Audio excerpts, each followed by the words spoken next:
Hi, I'm Tobias Hagman, and I am the Young Life Area Director in East County, San Diego. And this first training is on belonging, which is part of our second tier of Young Life Leader training. And what I want to chat with you about right now is a little bit of something that happens in youth culture when it comes to this idea of belonging. And so, something that you might have heard in Young Life training before was this idea of this key kid. Key kid was this concept of if you were able to get this kid at school invested into Young Life, that you would have access to all other kids at a school, and that youth culture was kind of this monolithic thing, and you kind of just moved up and down this span of youth culture. But what we've seen in recent years, really in recent decades, is that youth culture is no longer monolithic.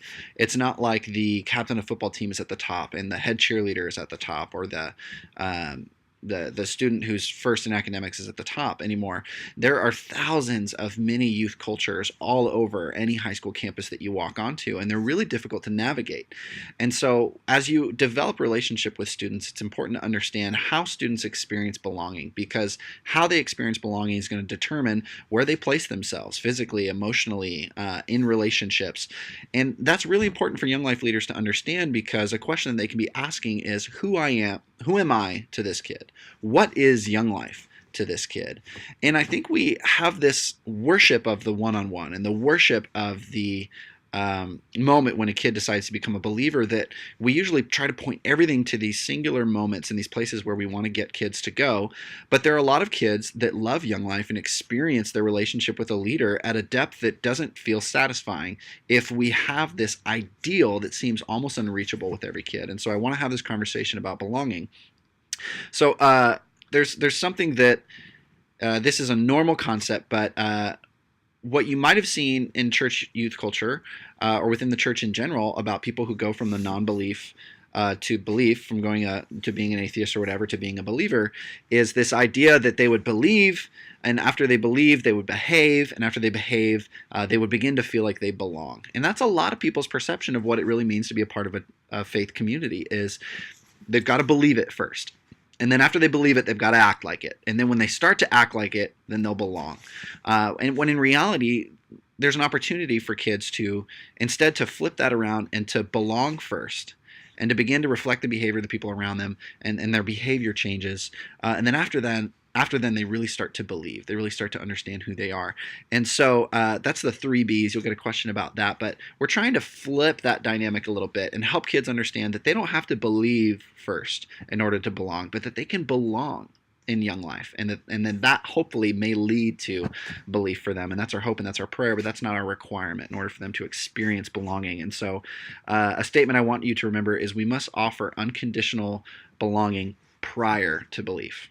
That's what we're out there set to do in relationships with kids. So what does it really mean to belong? We want to hear from you. What does it mean to belong? But what I would put out to you is that a simple definition of what it might mean to belong is really, it's just to count, to matter. And for kids, they don't necessarily get that in ways that we might assume. So there are some myths about belonging, and I'm going to go through them really quick. There's a myth that more time equals more belonging. And that doesn't really seem to be true, because a lot of us can say that we've met people that we haven't spent a lot of time with, and instantly there's this feeling of belonging. I think of that scene from Step Brothers of, did we just become best friends? Yup. Like, that's a reality that we experience, and time is not necessarily a determinant for whether or not you feel belonging. And you also might have relationships with people that you've known for a long time, and yet you still don't feel as you belong in that relationship, or that it fits. Another myth is that more commitment equals more belonging. And I would argue that that's also not true. More commitment can be helpful in feeling belonging, but it's not necessarily more true. I would say try to think of a group that you were highly committed to, but that you didn't experience much belonging.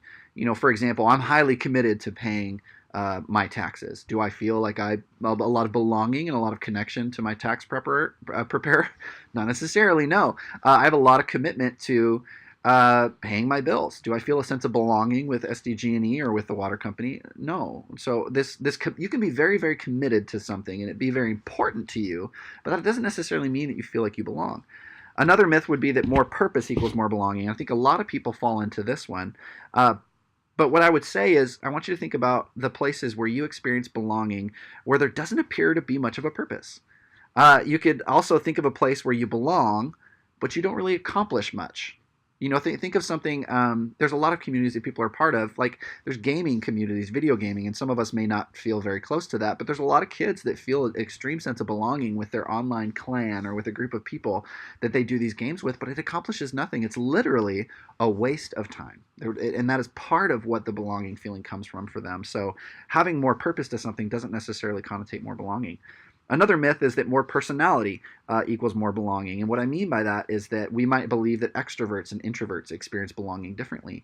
That extroverts would experience belonging very easily and that they kind of mesh into environments really easily. And that introverts might have a harder time with that. But I would actually say that extroverts, in some ways, almost have a harder battle of feeling belonging because they often feel that they have to be the chameleon and make everyone happy. And it's difficult because they're trying to be everything to everyone. And so we're all naturally designed for belonging. It's ingrained into us. We're wired that way. Um, and so, like I said, more personality doesn't necessarily constitute more belonging. There's a lot of students at Young Life Club that may sit in the back of the club for day in, day out and not do the games and not do any of that. We have kids in our club that are like that, but they love it. And they love being there and love being a part of it. And they don't feel that they have to be super expressive in order to get that. Another one is that more proximity equals more belonging. That one's really easy. Two examples I might have is, you're close to your family, you're with them a lot, but some people, despite the amount of time they spend with family, don't feel a lot of belonging with them. And so you may have a kid in Young Life that you don't spend a lot of time with, but they seem to just really love you and want to spend time with you. On the other hand, you may have a kid that you spend a lot of time with and you pour a lot into, and yet you don't seem that they seem to see that they feel like they belong. And so something to think about. An example I have is, one of my best friends, Joel, lives in South Dakota, and we're not close at all. But I feel this extreme sense of belonging, that we're in a very good relationship and that we care about each other, but we don't have to be physically close in order to experience that. And the last one is that more small groups equal more belonging. And so the thing that comes with more smaller groups is you get more system, you get more complexity, and often there's these forced attempts at belonging.